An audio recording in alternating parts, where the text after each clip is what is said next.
Ito guys, may tuyo po ako dito nakababado. Ito, alam niyo na, piprito ko po ito.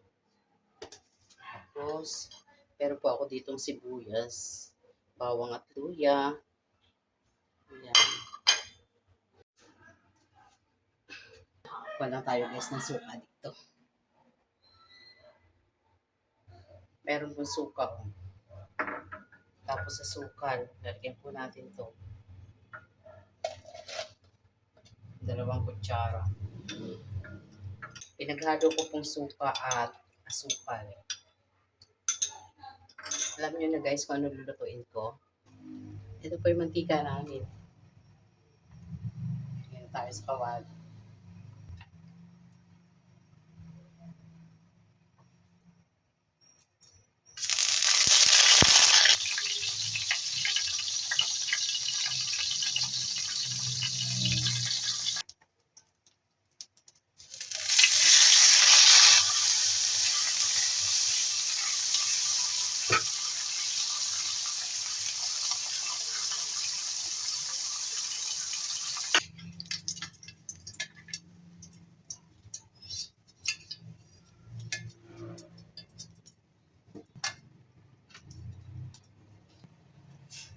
Bawasan natin ang mantika kasi marami pong mantika.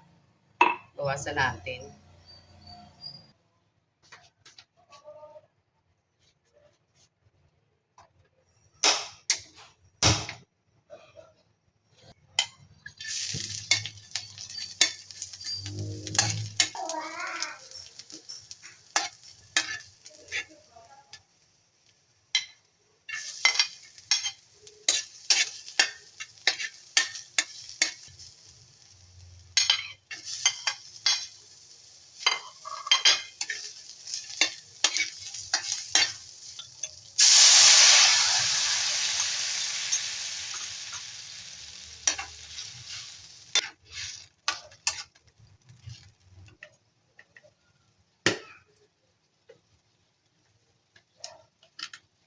Konting asin. Paminta.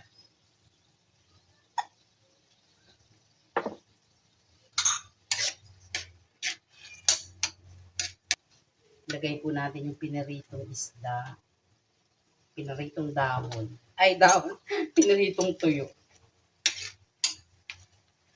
Oh, guys. Lagyan po natin ng konting sabaw. Ay, ay, ay, ay, ay, ay, ay, ay. Ano yan? Ha?